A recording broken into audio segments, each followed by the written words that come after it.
As we like to hear. My name is Sherinian, and I'm the Vice President for Public Relations and Communications at the United Nations Foundation. You're going to hear a lot of me today, so I'm just going to come up here and do some business and get us started. But my first and most important order of business is to welcome you to the Giving Tuesday Best Practices Summit here in Washington, D.C. It's a great day. It's going to be a day for learning and for sharing, for some celebrating, for some planning, for doing a lot of things. And they're all the things that Giving Tuesday as a movement is good at, which is why we're proud to bring together people, not just who are here to talk at somebody else, but really to learn from somebody else. Giving Tuesday, as you know, and we're going to hear in a few moments from one of Giving Tuesday's founders and inspiring forces, and we're going to hear all day from people who have helped take Giving Tuesday from kitchen tables to town squares to the great General Assembly halls of the world. But Giving Tuesday is about something that is so much bigger than any one person or any one room. And Giving Tuesday's Best Practices Summit today is actually a lot bigger than this room, which is why we love it. And we are live streaming today the proceedings of the Best Practices Summit. We're bringing in questions through social media. We've got a lot of people who are asking questions, and we hope that through the course of the day, they who are watching us via live stream, you who are here, who are connecting with your communities, are helping make this room a very big room that's part of that community that makes Giving Tuesday special. It's also no secret, no coincidence, that we are 9 months from Giving Tuesday 2014. I'm just going to throw it out there. That 9 months is an exciting period of time for some things to gestate, incubate, grow, and really become something that we're all proud of.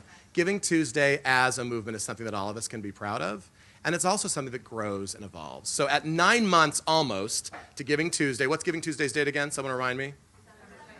December 2nd, 2014, as we get ready at this 9-month mark before Giving Tuesday, it's a chance for us to really share what has worked. And what I'd like to do today before introducing our first speaker, who's really no stranger to anyone in this room, is I wanted to do some rules of the road today. So this applies to those of you who are here in the room. This is information that could be useful for our friends who are joining us via live stream.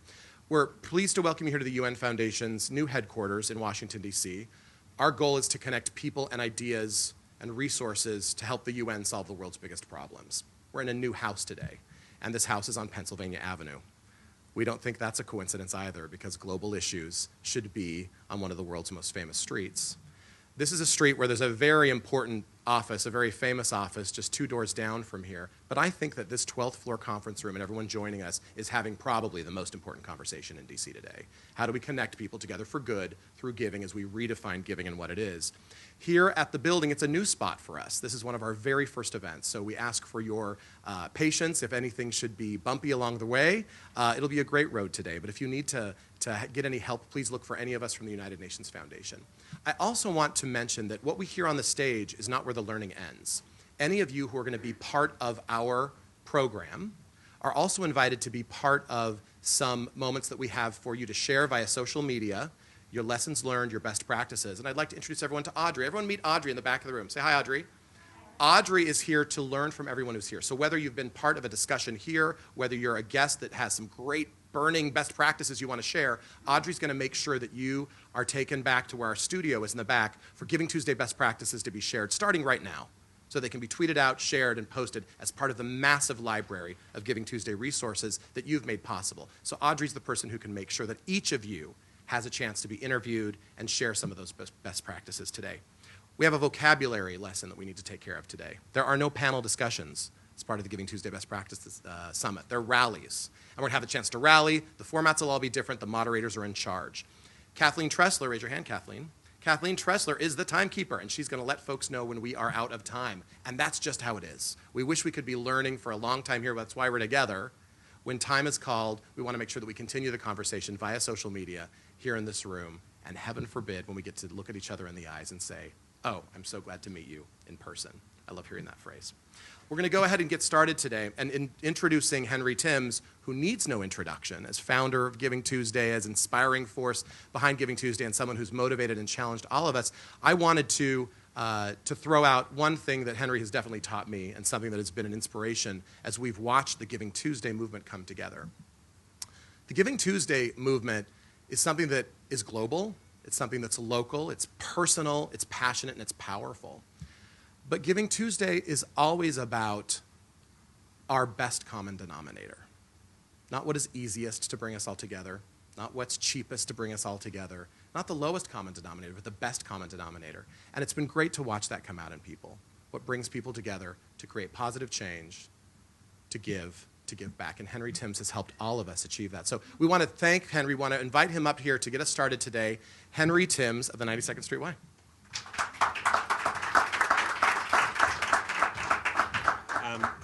Thank you, Aaron, and thank you to all our friends at the UN Foundation who have been really, for us at the Y, such great partners from the very beginning as to how we built this movement and where it went to.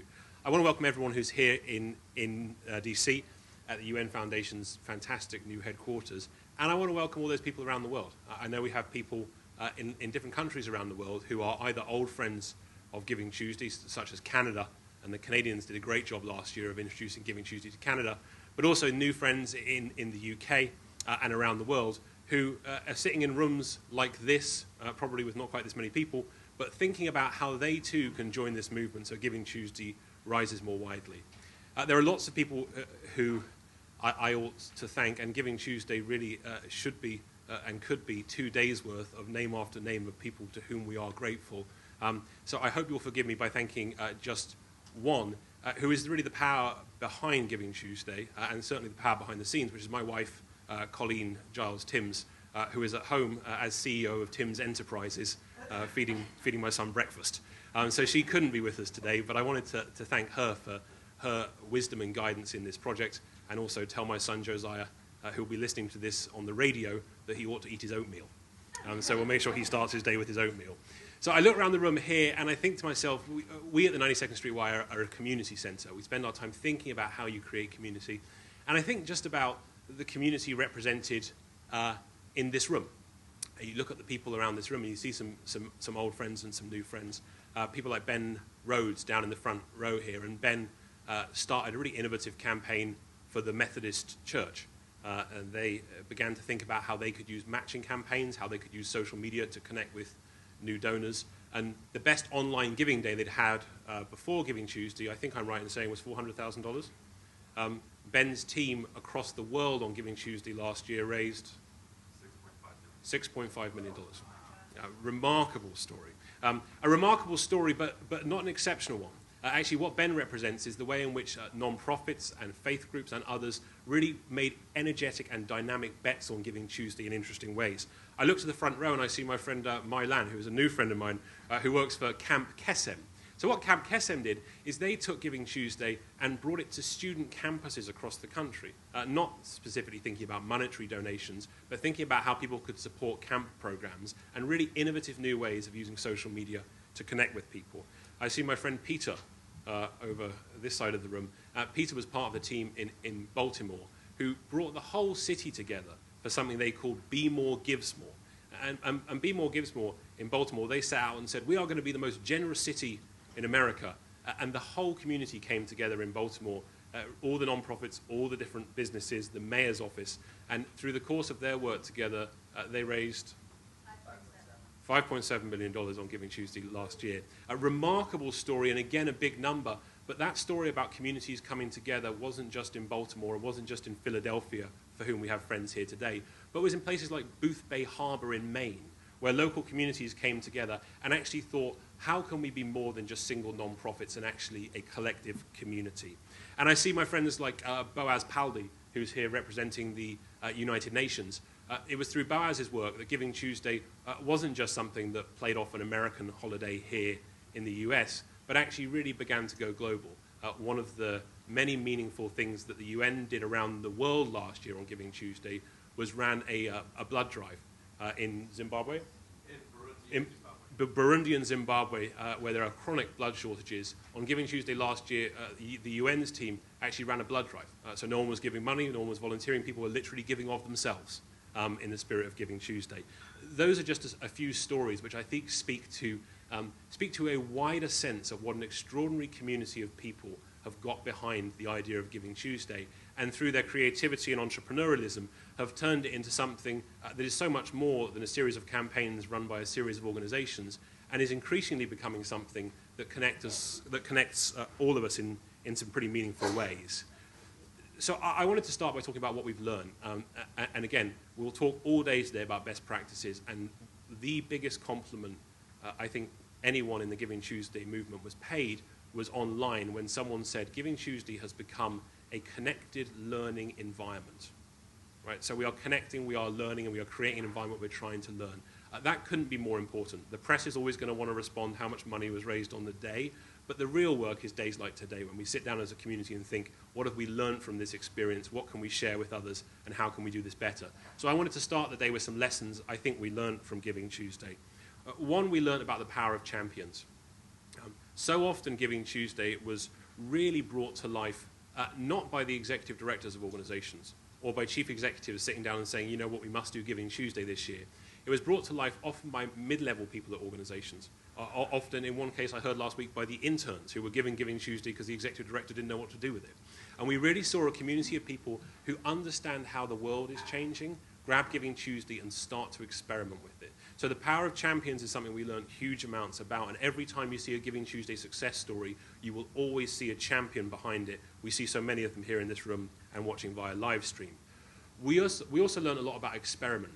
Time after time, we heard stories of surprise by people who had tried something new in terms of how they engage, in terms of how they tell a story, in terms of how their staff get behind an idea. Every time we saw experiments happen, two things happen. One, experiments guarantee learning, right? By trying new things, you will always learn something. What often happened with Giving Tuesday is experiments led to success. So one of the things I think we learned was how important the experiments was. And thirdly, we learn, I think, about the power of social media. All of us in this room and watching online will have spent time hearing the slacktivism critique that, there's a kind of industry of people who spend their lives being angry about the internet. And one of the things that they get concerned about is all these people online aren't really connected, they aren't really giving. I think we are learning that the opposite is true. Beth Cantor, who is really the leading voice in this space, has just done some great research around the power of social media donors. And what's really interesting about the work that she's just done isn't that people who are more often on social media are anyway more generous than normal people, but people who are using social media more often are more likely to be new donors for nonprofits. So actually what nonprofits are finding is that by using social media and engaging, you don't just engage people in new ways, but it's an interesting route to get yourself some new donors. And that offers the promise of something I think we should all be thinking about more, which is getting beyond this transactional sense, right? This sense that the end of a relationship is getting someone to write a check or make a donation. Because one thing I think if we get things like Giving Tuesday right, one thing we can do is create a relationship that isn't kind of the transactional respond to a letter at the end of the year and send a check, but we change the people we're working with to become what we think of as donors, then owners. Right? So they begin as donors and then they become owners of your cause. So one of the big challenges I think we should all be thinking about is how do we shift people to be donors and then owners? How through social media as a great entry point for new donors do we sustain those relationships? I think we learn about that. And alongside the things we learned about in terms of power, I think we learned a lot about value. I think we learned a lot about the value of collective impact. 10,000 organizations took part in Giving Tuesday last year. Together, we created 1.2 billion with a B media impressions. My friend Marion Saltzman's here in the audience and is nodding her head with happiness at that number. We created landmark trending on social media, so over 500,000 tweets around Giving Tuesday. Interestingly, if you look at the data, and this is just for us because I know we're off the record today, Giving Tuesday did more social media traffic than Cyber Monday. Right? Interesting idea that actually you're getting more traction on Twitter than Cyber Monday. And of course, what was really important in all this is it actually led to some real results in terms of data as well. I'm going to talk a lot today about value rather than price, about how Giving Tuesday is about the way in which we forge relationships, not just raise money.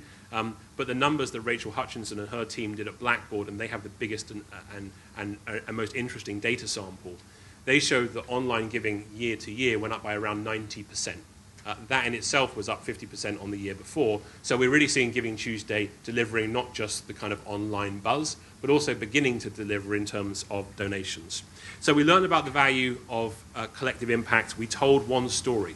Very rare for those in the non-profit sector that we're part of something that isn't about us and our organization. One thing Giving Tuesday did was I think it showed how good our sector is at coming together.